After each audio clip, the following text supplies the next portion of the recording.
Welcome to Rhythm and Rose Las Vegas. I'm your host, Joshua Jacob. On today's show, we have a very special guest, metal sculptor from Las Vegas, Kevin Stone. Welcome, Kevin, to the show. Hey Josh, how are you? Thank you for having me today. Oh yeah, brother. It's a pleasure to have you on and get to know your story. I've been to your studio and wow, what an incredible tour. Thank you to you and your wife Michelle for your time and showing me around and just being there, which is I was so inspired by your beautiful artwork of just what you've done and it just shows how so much of the years that you have been doing this, it shows really in your work and it's just incredible. Oh, thanks. I appreciate it. Oh yeah, brother. But let's get to know you. I know a lot of people have seen your work, especially around the world. And so for you, yeah, let's get started on chapter one of just how did it all start with you? Just getting into this passion of yours to be a metal sculptor and doing this. Well, basically, right out of school, after high school, as most boys do, they don't really know what they want to do, and unless you've got a career path and you continue in school, I was quite happy to get out of school. So I really didn't know what I wanted to do, and when you don't know what you want to do, you get all the crappy jobs, labor jobs, and things like that, and then. Some friends of mine, older friends of mine, started. I didn't know they had gone to school, but they had gone to school and did the welding program and got on as soon as they were done with the welding program. They got on at the Victoria Shipyard in Victoria, BC, Canada, Wow. and they were doing quite well. And you noticed it after a while. They're buying nicer cars and going out more and that type of thing. And so anyway, that convinced me that I needed to go back and figure out what I was going to do. And they all recommended the welding program at Camosun. It's called Tawasin, or let me think here. What was it called? Interurban Campus. Okay. It's the Camosun College in Victoria, BC. And they had a pretty lengthy at the time. It was like a 4-year apprenticeship program to do welding and fabrication, and then eventually, get your A level in welding and fabrication through that program. Okay. So that's what I started as. I was how old was I? 19 or something like that. Wow. I was 19 when I started, 20, and Wow. I did the full apprenticeship. I got my level A going to school, and I took my apprenticeship through ironworking. So I was a Wow. commercial steel worker and iron worker, and learned a lot, doing that, and really enjoyed it. Uh, and then as I was in my later 20s, um, I had the opportunity to, I had kids on the way, Oh, okay. and my first boy was on the way in my later 20s, and I had the opportunity to work for BC Ferries, manufacturing car passenger ferries out of aluminum, big ones, Wow. and Okay. so I got on with that program, and then that was a good, union job, and thought it was going to last, and politics got into that. Um, Mm. Job quite severely, and they turned it into a political war. Wow. And these three ships that were supposed to turn into a potential aluminum industry were basically getting calved as soon as they were done. So I knew the writing on the wall. There was probably about 600 welder and fabricators all going to be out of work within Oh man. only months away. And I had worked my way up to kind of a senior position, so I kind of knew stuff that other guys didn't. Oh, okay. And I was like, I'm out of here, union That's or not. crazy. There's not going to be work out there. So Yeah. I started looking around for a indoor, like an inside fabrication job, shop job. And I started working in the stainless steel industry at that time. I started doing food grade machinery, brewery systems, Oh wow. finishing work, lots of nice clean TIG work, bench work, nice work. So I enjoyed doing that, and I did that for many years. And then that led into my art career, actually. So one of the stainless steel shops that I was working in wanted a gargoyle for the rooftop of their building. Oh wow. So Okay. I kind of sat in the corner and played with scrap material, and I built the big gargoyle. And Wow. then and in that gargoyle, I had pictures of it on my phone and stuff. And I was in a coffee shop one day, and we started talking to this. wealthy individual at the coffee shop, and he had just bought a boat and didn't know how to drive his boat. He bought this great big yacht and didn't know how to drive it, which I thought was weird. But anyway, and so I grew up on the water. So I was explaining to him, Okay. things he needed and all the steps that he needed, that he had to get his water license, and Hmm. and over 40 feet, you have to get a different license. And, I was Wow. explaining all this to him. And, and then he basically just offered me the keys to this for the summer to teach him his boat. But he said, I'll tell you what, I'll just give you the keys to my boat. You teach me how to sail. And then anytime you need it or want to use it, you go use it. Oh, So cool, I was man. like, hell yeah. So anyway, he Yeah. ended up he ended up becoming a investor in doing my first eagle, and Oh, wow. Okay. so I partnered with him, and we did a big 30-foot stainless steel eagle and Wow. unveiled it up in Canada. And that was kind of what gave me the passion to continue and to keep going after it, and I'm still pursuing it after all these years. So. Wow. And that was the eagle you mentioned was the first that you've ever developed something big like Yeah, that? so I just jumped right in and I did a 31-foot stainless steel Oh my eagle. God. That's crazy, Yeah, man. yeah. That's awesome. And when you were brought to that challenge, did you feel like how did you feel about that? Because I mean that's something that you haven't done, right? Something tall like that. So Yeah, no, I really I just kind of my imagination, my background really helped, obviously. yeah. So all the years that I've been in the industry and doing the commercial steel, and I've worked in lots of smaller shops. One of the things I probably should mention, and I don't recommend a career like mine, but I had a severe back injury when I was right around doing my schooling for welding, like 19, 20, 21. I used Wow. to work out with my brother in the gym all the time, and I hurt my back at the gym really badly, Wow. and I didn't know how bad it was until like almost 2 years later. But anyway, that crippled me for about a year Oh, it when I was did. young, Wow. and I couldn't work, and kind of lost everything. I couldn't I didn't have an income, and then Jeez, man. you talk about it, no workers' compensation because I did it at a gym, and Oh it put man. me right down to basically social assistance because I couldn't move with my back injury, and it was Dang. misdiagnosed by doctors. So doctors said, oh, it's soft tissue and it's this and it's that, and they wanted to do injections and disc fusions and all this crap. And to this day, I don't trust doctors because of that, because they totally misdiagnosed me for a year.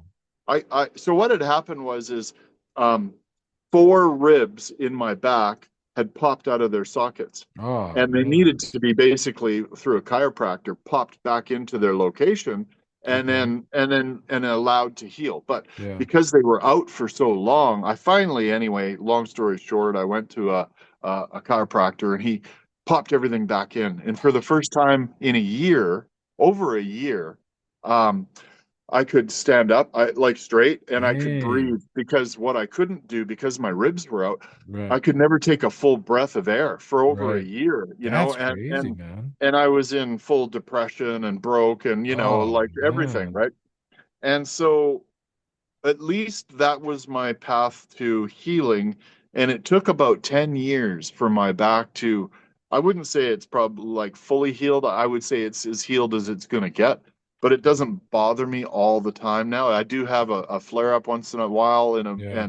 and I can go, and I know what kind of cracking needs to be done to put me back together. And then within a week or two, I'm healed up again. But for that, at that time, it was like, continuous. I'd get a job, I'd go work at the job. It could be a week, it could be 6 months, and my back could go out. And in the recovery time, sometimes it was 3 weeks or a month. And Jeez, jobs man. jobs don't last when that happens, Well, right? So no. I got laid off from a lot of jobs because of my back. And then Wow. and everybody thinks you're full of shit, right? Oh yeah, he's got a bad back, yeah, right. Oh, And he's one of those guys, right? And so yeah. it really it was hard on me, not only, because I felt like a cripple, and when it went out on me, I was crippled. I mean, Oh, I I couldn't even bet. touch Yeah. my hands on my head. I was like an old Dang. 90-year-old man. And you could talk to Michelle about that. She'll vouch for the bouts that I've had. I can't even get off a couch sometimes, right? Man, wow. So knock on wood, I'm going to knock on wood. It hasn't been out in a long time, and I'm That's thankful good. because we've been really working hard on our latest project, and Right. and that can screw you too. If you're under a deadline and your back goes out, Oh, you're dude, hooked. of You're course. hooked. So anyway, yeah, so that really affected my career, but but it also made me have about 50 different types of welding jobs that I would never have had otherwise because I was Wow. always looking for work, right?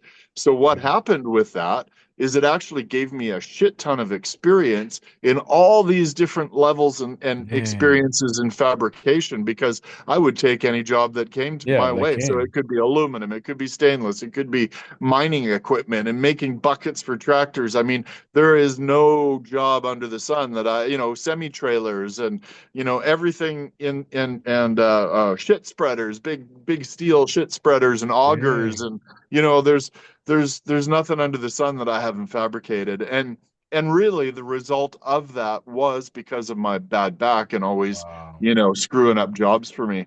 So but again, it led into a ton of experience, and that Yeah. that all has accumulated into what I do now with my artwork. That experience allows me to, Oh, I call yeah. them, when I work with apprentices and stuff now, I call them Chinese secrets. I have a million Chinese secrets because it's problem solving and Yeah. figuring out what you're fabricating and what you're welding, and and trying to do it the best way possible all the time, right? So Right. yeah, that's kind of where a lot of my experience comes from. The artistic side was just me. I just grew up being my dad sketched. My uncle was a bit of an artist. My dad was Oh, a bit of okay. an artist.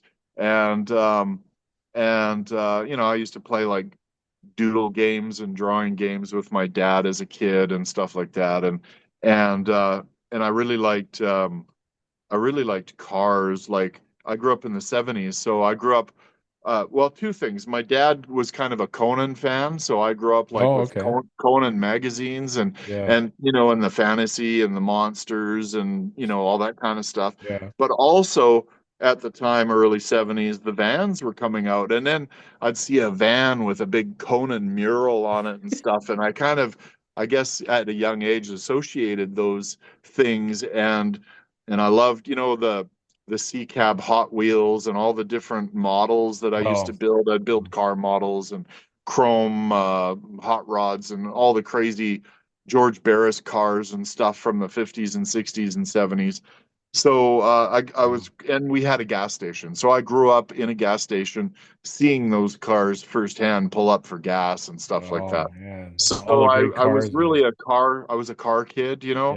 and I was the only one. My oldest brother, was a bit of a car guy, but not like me. I was obsessed with cars from an early age. Yeah. And that led into later on, because I didn't really have the money as a kid to work on them and build them, but I would help friends build their cars. I was quite knowledgeable. Wow. Really?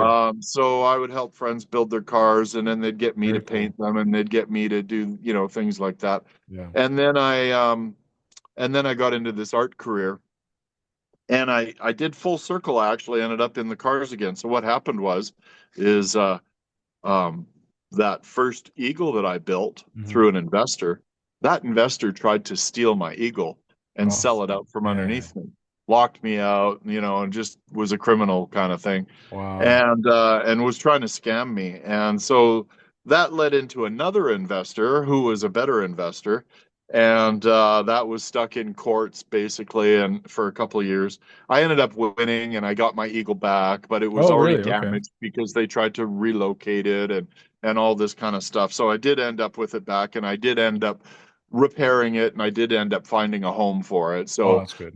so that was good. But Yeah. my second investor still has the two pieces that I built with him. So I did a big Chinese dragon right after that, Okay. and I did another eagle to replace the one that was in court. Okay. And so the first one was the eagle, and that was to literally replace the one that was tied up in court and sell. And and then I got the opportunity with the same investor to do the big Chinese dragon. And we thought, at the time, we thought, a casino, a Chinese casino, something like that would be Yeah. interested in it. Big outdoor fountain or something would be a fun project. Yeah. And that was a 2-year project as well. It was an 85-foot mirror polished stainless steel Chinese dragon. Dang, 85 So feet, huh? that's a long story behind it too, but basically we ended up in court with the dragon as well. It Oh got man. damaged.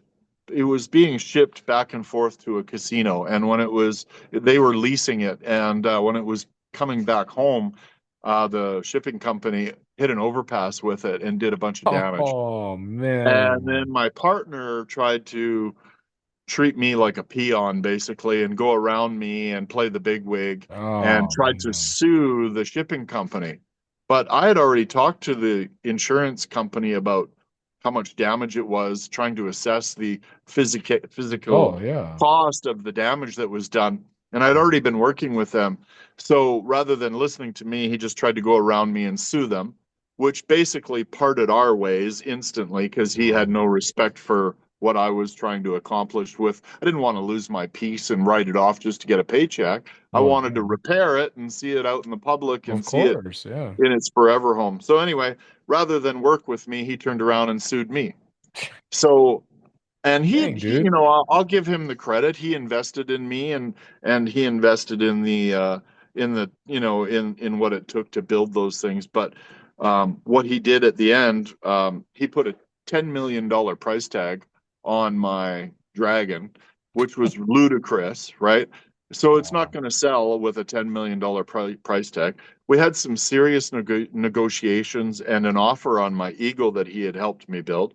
Oh, okay. And I had $1.5 million offer on my Eagle, and he turned it down and wanted three. And then we had $1 million, which I thought was low for the Yeah. Dragon. We had $1 million offer on the Dragon, and in his mind, it's worth 10. And I wanted to see it like, I thought 1.3, 1.5 for a starting like I was just starting out. Nobody knew who Yeah. I was. And it would get it out there, it would get our reputation going, and it Right. would get more work, right? Right. Plus it Right. would pay his investment back, make a little bit of money. But no, he just greed took over and he wanted like millions and millions of dollars. Oh my So God, man. once it was damaged, I tried to use that damage because it was me that had to repair it Right. as leverage to say, look, we need a reasonable price to move forward. We need a marketing plan. How are we going to market this and get it sold so we can part ways and have a divorce, basically, is what Yeah, my plan was, basically. right? But Yeah. still be amicable about it. No, he just wanted to sue me. So he sued me and Oh I basically God. told him to take a flying leap. And I didn't want to leave my dragon undamaged. So I used the insurance money to repair the dragon. And Oh, I you walked did. away. I Okay. walked away from it and left the two pieces in his hands and just kind of washed my hands of it. And in the hopes that he would sell them and eventually they'd be out in the public. And then he's down the road. He doesn't own them. He doesn't possess them anymore. And they're in a public place. Well, he still has them after 15, it's got to be more than 15 years now. And they're still sitting unsold. I don't know what he's doing with them, but Dude, they've never made it to the public. that's So sad, it's really man. unfortunate. And those Yeah. are the type of things that I've endured as an artist, kind of just dealing with greedy people and shady Um, people and yeah, so it kind of hurt the start of my career, but I persevered and so back to the cars, when all that happened, I was bent and I was done with artwork and I was done with investors and I knew how much these pieces cost to build and I didn't have the money to build them on my own. So without another backer, I was like, well, what do I do unless someone comes along and says, "Hey, can you build me something?"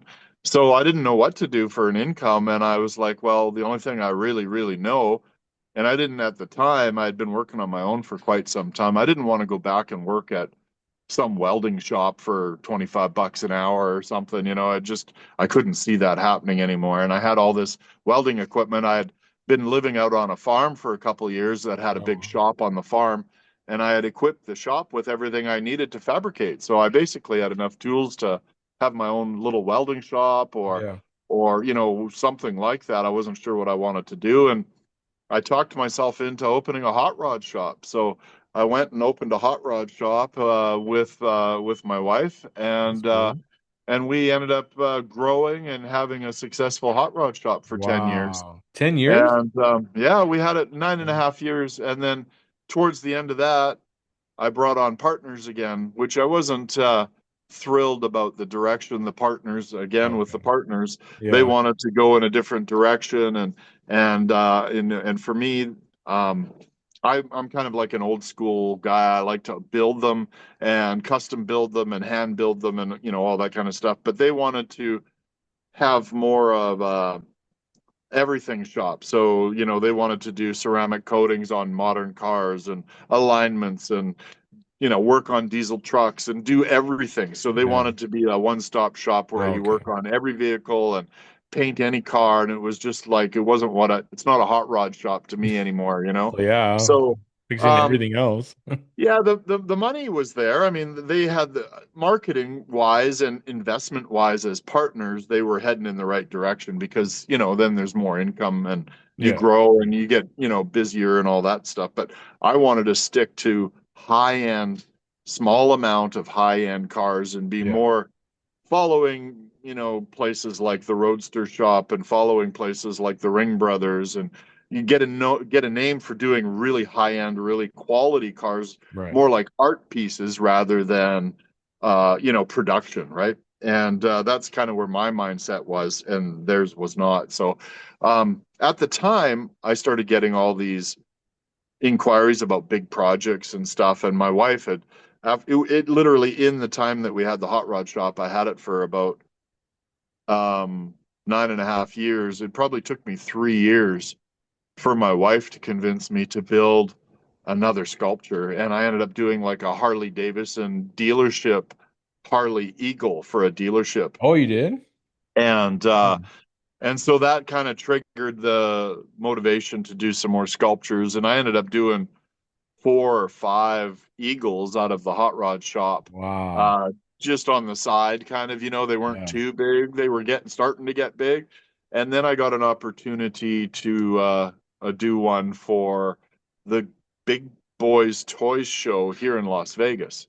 And Oh, at this very cool. time, remember, I'm still up in BC, Canada, Right, and right. I thought, man, what an opportunity if I get to build a big stainless steel Falcon or something, and I could come down to Vegas and show off my Heck work, yeah, and maybe man. it would sell. And Yeah. I had all these wild Canadian boy fantasies of getting to Vegas, and so we built it. So Michelle and I signed up for this for the space at the Big Boys Toys Show, Yeah. and made all the plans to build this and come down here and Wow. show it. And so we worked for about 9 months, Michelle and I.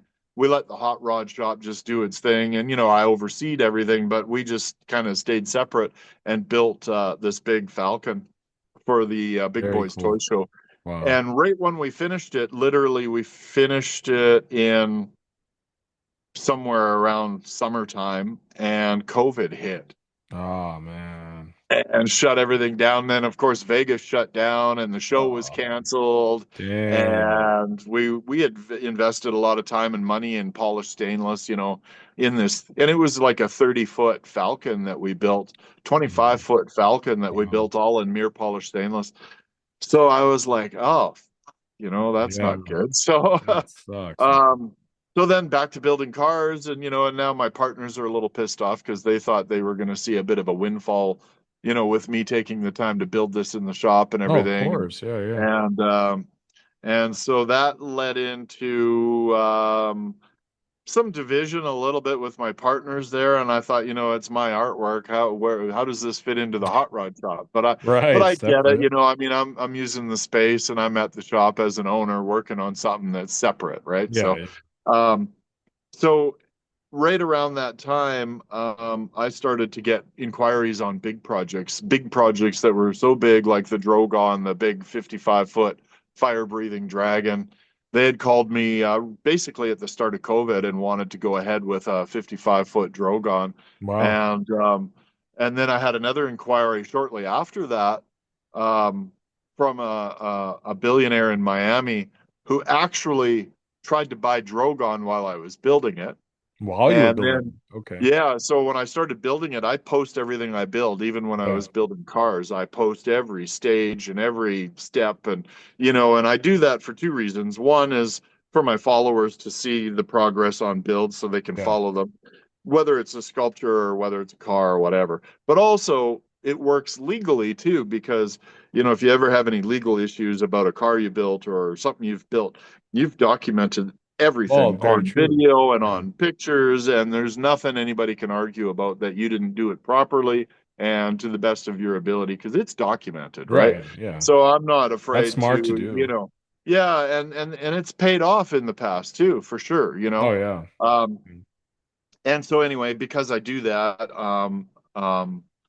I was losing track of where I'm going here, but um, the The projects were too billionaire big from for Florida. yeah, the projects were too big for the hot rod shop. Oh, I see. Okay. And this billionaire bought the Falcon off of me because he tried to buy Drogon, and I'm like, well, it's Drogon is a commission, and it's for somebody else, and Yeah. I can give you his number if you really think you want to buy it off of him that bad, but I don't think he's going to sell it. And then I said, but I do have this big Falcon for sale, so he's like, oh, send me pictures. So he ended up buying my Falcon, Oh, which he was did. great. Okay. Yeah, Cool. and then I was getting started on Drogon, and then another guy called and wanted a 50-foot stainless steel T-Rex. And I'm like, okay, well, now the money is serious money is coming in for these pieces, Yeah. and they're too big for the hot rod shop. And I said to Michelle, I said, I think it's time that we retire from building hot rods and start building sculptures again. There you go. So we threw it out there, and we had a private chat with our partners and said, well, it's up to you guys if you want to keep it going or if you want to continue without us or what you want to do. But we are moving on and opening a separate shop for ourselves to do sculpture work. And that's where we did it. So we pulled the trigger and moved out of the hot rod shop, let them take over the hot rod shop, and started our own business again back in Canada. And then at the time, that was when I kind of really inspired to say, okay, it's time for me to get to the States. I need to pull the trigger. And now that I'm out of, I was pretty married to that hot rod shop for 10 years. And That's a, yeah, when I it's a long found that, time. when I all of a sudden I had that freedom and I had that, when you're building artwork, it's not like a hot rod shop where, you're waiting for clientele to come in every day and, you're feeding off of new projects and stuff and doing what you can to market. But Right. that that front door street visibility kind of thing is important. Yeah. Now I didn't have that responsibility, and I was like, geez, I've got, I can work on this anytime, night or day that I want. I'm free, kind of, I don't have Yeah, to be man. there 9 to 5, Yeah. and I can make my own hours, and it just freed up a lot of ideas. And then that was when I was like, oh, I gotta get my visa and pull the trigger and start a Yeah. business in the States. So that's what we did. COVID took a while to end in Canada. Okay. I moved out during COVID and started building these things. Then COVID ended, and then once COVID and the borders started opening up, I had all these big projects, and I'm like, damn, I can't move yet. I got to finish these Well, projects. yeah.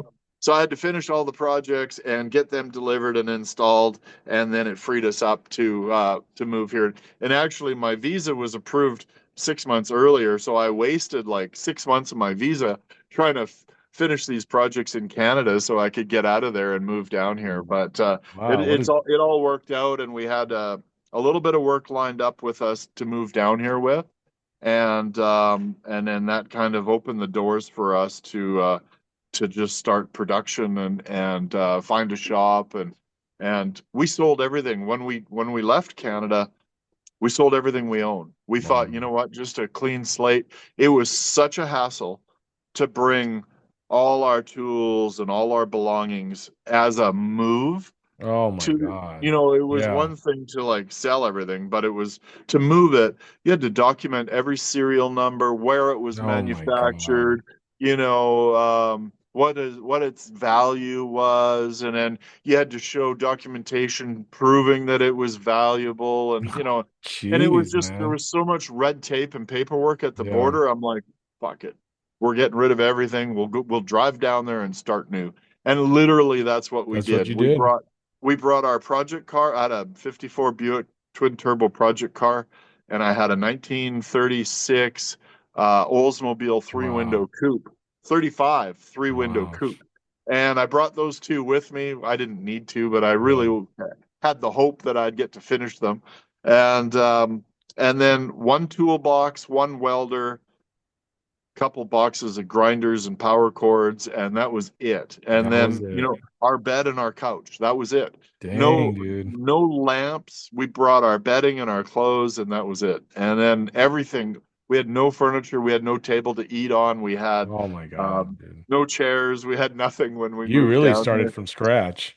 From scratch, yeah, completely, yeah. And same with the shop. So, my shop, I want to thank all the sponsors who've reached out to me in the last couple of years, helping me out with deals on tools and even supplying some free tools, and That's awesome. working with us on social media and promoting us and us promoting them. And it's been amazing. Yeah. And What a blessing. none of that happened in Canada. Wow. Um, the US was Your own hometown. so much more open to the work that Michelle and I do, and supportive of the work that Michelle and I do.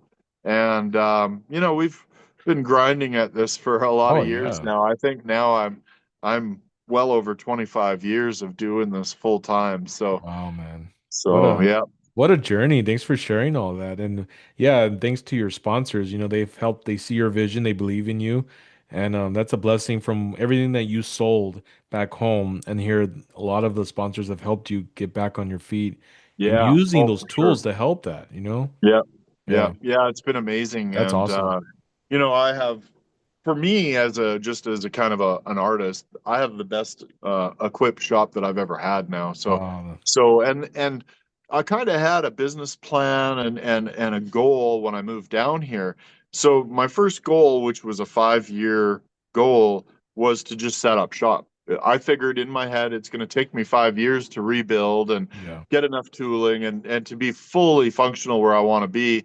I figured 5 years, and we did it in a year and a half. Year and a So half, I'm really. yeah, Wow. so I'm Impressive. super stoked about that. That put me Yeah. ahead of schedule, and now and everything's paid for. I'm not financing everything and stuff. So my next step now is to hopefully get busy. I'm praying. In fact, I'm putting everything on the line that this next big project, the big dragon that I'm unveiling here, is going to get um, some marketing and some advertising for Yeah. us now that we're here in Vegas. Nobody knows about us really.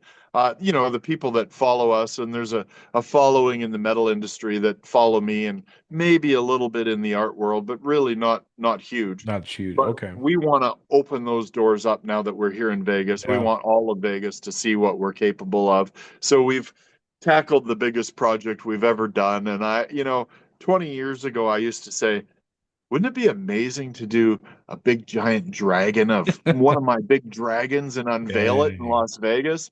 And here And you uh, and are. we're only a couple of weeks away from doing that. Wow. So it's kind of a dream come true, and Yeah. it gets me emotional thinking about it. So Yeah, no, and you well deserve as well after all that you've been through. And the interesting, your heart's desire, like you said, was to unveil a dragon in Las Vegas. And yeah, 20 years later, and here you are, man. yeah, That's yeah. even I'm through all excited. what you went through. Well, Yeah. speaking of the dragon, let's talk about your event. Yeah, if you want to share about it. Sure. Well, this Saturday coming up, we are having a media event. So we're pretty honored that two local commissioners that are commissioners of the districts here in Clark Wow. County, Okay. one of them, or maybe both of them, are coming to the media event. They're bringing media. They're the guys bringing the media. Yeah. And we're going to be on the news with the commissioners, and they're going to talk about our open house, and they're going to promote us a little Yeah. bit and talk about our sculpture. And so we're thrilled about that. And we're thrilled to bring the attention of the community with my sculpture. So we're kind of using it both ways. So we're hoping to have a big event here the following Saturday. Okay. After the media event will be the event, and we've got food trucks coming, Oh, and cool. uh, we have a guy setting up sound system here for us, and we have my neighbor SRS Fabrication. They're setting up some amazing display LED light displays in my shop to go and dress the shop up for the Yeah. dragon unveiling. What else can I say? We've got a lady that does. Last year we had an open house, and she does these huge charcuterie boards with all the different meats and cheeses and Wow. everything, and she Okay. does like an 8 foot table of it. An It's 8 foot table. amazing. Okay. Yeah, and Wow. we have a barbecue truck, so Lucky Cat Barbecue will be on site doing barbecue. And then we are going to have what else? Events with a twist, which is my neighbor. So they'll be Okay. setting up and they'll have a bar all set up here and Oh, serving nice. drinks and music and drinks and a big dragon. And unfortunately, I can't shoot fire inside my shop. And the head is so tall that it's almost popping through the roof of the Oh, shop. So it's geez. just ridiculous. Yeah. Um, which is a little unfortunate for me not having a taller Yeah. shop because it's actually kind of hard to see. The head is stuffed like to the ceiling of Wow. the shop. So Yeah, it's it was it definitely was an experience when I was there seeing the dragon up close. It just wow, I mean, what an experience being there and seeing what you and Michelle have and your team have accomplished. Oh, thanks. Well, Yeah. just a couple days ago we put the head on Oh, you did? and that Okay. that made it seem like Oh way, way, way man. bigger. I bet, And man. and it almost didn't fit. So I was in panic mode because I was like, "Oh my God, how are we going to get it on?" Well, yeah. Um, we're Especially with a we're time we're frame. we're inches away from the ceiling, and Yeah. we did manage to get it on, and we're under the gun right now. So Yeah. I only have a week till the media event, Wow, and a week away. Okay. we're just starting the wings today. So I Oh, haven't even man. done any work on the wings yet. So we're just paper templating the arms today and making the templates to make the metal out of, and kind of changing the design as we go. And it's like, oh man, we don't have much time. So, Yeah. anyways, we're getting there. The wings, I'm looking at it right now. The wings are in paper and ready to template and ready to start making in metal. So we're hoping by Saturday, if I grind all week, that we'll have the skins on the wings and filled in. And the Oh, dragon is so big. man. Like I have a 6,000 square foot shop. The head Yeah. is touching the ceiling, and the wings. I had to turn the dragon on an angle in my shop because his wings were touching too big Oh, for the walls. man. And I don't know how wide Wow. my shop is, but it's 50 or 55 feet wide, and the wings were too big for the walls. So I had to turn it and angle it so I could get the rest of the wings put together. And what else? We're gonna have lighting. We're gonna have fog, like use of a fog machine and lighting Yeah. to To give the resemble effect. smoke and some Yeah. effects and stuff like that. And That's really yeah, cool. we're just hoping to have fun. I love to sit back and watch people's faces Yeah. when they see my work and they've never seen it before. Right. I'm like a kid in the candy store. I love seeing people's responses, and especially children when they see it. I mean, what Yeah. little guy gets to walk into a shop and see a full size dragon in front of him, you know? So it's So really fun cool. to watch the kids Yeah. and see that for the first time, especially. So Oh, of course. Yeah. yeah, Well, Kevin, I really appreciate your time coming on the show and sharing just your incredible journey and that's why I love having Rhythm and Roads because it's not always the pleasant sunshine and golden roads and getting to where you're at. It's also, the chapters that were hard for you and Michelle and just yeah, losing almost everything, yeah, And yeah. now where you're at now is well deserved and now look the public in here in Las Vegas supporting you, coming out to the event and it's something, yeah. I mean, I'm glad that you stuck through it instead of giving up, it's hanging in And there. I promote that a lot. So, there's a lot of young artists and people, even in the welding industry, that are, desperate for young people to get involved Yeah. and get into the trades. And welding is a great trade if you're going to get into a trade. Oh, yeah, it Um, definitely is. and you learn, yeah, you can build anything. I mean, when you learn how to weld and fabricate, there's really nothing under the sun that you can't learn to build and make and the key that I want to tell anybody is just persevere and follow your dream. If you have a dream, Yeah. don't wait for it. Don't wait. Don't dream and hope that you'll do it someday. Um, the best way to tackle it, the easiest way I can explain it, because sometimes things are overwhelming, and especially Yeah. if it's a Oh big yeah. dream, don't be afraid of big dreams. But think of it as a ladder. So I have the ladder mentality. So I want to be at the top of the ladder, but to get there, you got to get to that first rung That's and right. then the second Yeah. rung. And each one of those is a challenge and a problem. So solve the problem to take that first step. And Yeah. and if you can lay out your dream on a ladder and lay out each step on that ladder of, okay, what is the step I need to get to the next step, to the next step, to the next step, is Yeah. always going to take you to that top of the ladder. So don't get overwhelmed by your dreams or your goals. Just take that baby step, and that first baby step is going to get you there. So, Well said. Thanks, Kevin. Yeah, that's definitely true. And that's the thing, you go through the learning stage, well, first the awkward stage learning, and then you get into the instinctive stage and what you want to learn and grow, and especially doing something like that. But wow, yeah. yeah, well said in And sharing it's that. and, and it's really the same with any business, no matter Yeah, what you're very doing. true. Just take baby steps. Yeah, What do you need to do to get started? And then just keep making those steps. yeah, Yeah. that's right. And the most important as well is have faith and believe in yourself. Yes. Because if no one else is believing in you, you're the only one Yeah. who can believe in you. The trick So is just don't give up. A just lot of don't give people up. give up. A lot Yeah. of people give up and they're like, it's not getting me where I want to be, or and their success might have been this close, Oh, and they just, I'm tired yeah. of the bad luck, or I'm tired of people saying no, or whatever it is. It could be just right around the corner, and so many people that I know that are wealthy, Yeah. and I've learned this from wealthy people that I've worked with, is just persevere, don't give up, and just continue. One of the things that's crazy, and a lot of stats that you hear about, but most millionaires, maybe not billionaires, but most millionaires were made after the age of 50. Wow. Is that right? So yeah. Yeah. Very well. And Mi- so and yeah, that's and many successful businesses had two or three or four that failed in front of it. So yeah, it's so very true. never give up because your business failed. Don't jump in and get on another one, or whatever it takes, but don't That's give right. up. Yeah. Yeah. Well said. Like they say, when one door closes, a better one will open. So Yeah, absolutely. yeah. Yeah. Well, for the viewers to find you on social media and stay updated on this event, what's the links? Yeah, well, you can find us on Metal Sculptor Kevin Stone. So, Metal Sculptor Kevin Stone or Kevin Stone Metal Sculptor, you can Google it. You can find me on TikTok, Facebook, Okay. Instagram. You will find us everywhere. And we've been sharing the event. I know there's going to be the media event here in Las Vegas. Yeah.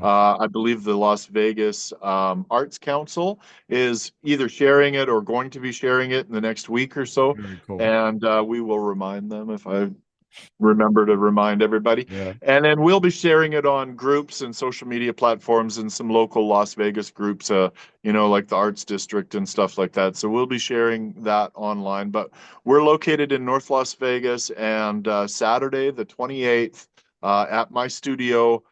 You can find me on Google. The address is on Google too. And it'll be from 4 p.m. till 10 p.m. at night on Okay. Saturday, March 28th. So Awesome. Sounds good. Well, thank you, Kevin, for coming on the show and sharing your story. And thank you again for having me at your studio. It was such a blessing to be there and meet you and Michelle and just get a full IMAX experience of the dragon. well, thanks, Josh. And I hope you come back for the open house and see the dragon finished. Oh, that'd be great. Yeah, I would love to see Yeah, the finished product yeah, and just see it yeah. at work. Yeah. And for those that like to follow me on Rhythm and Rose Las Vegas, my Instagram is Joshua Jacob Official. If you'd like to share your story, feel free to DM me on Instagram, and we love to have you share your journey of just in whatever you are passionate about, loving, whatever you are wanting, or what you're doing right now. Every story matters, and every story can impact a life. So, thank you again, Kevin. Awesome. Yeah, thank you Thanks, again for. Josh. Appreciate it. Thanks for having me on. Yeah, you're welcome. And guys, it's Joshua Jacob, Rhythm and Roads, Las Vegas.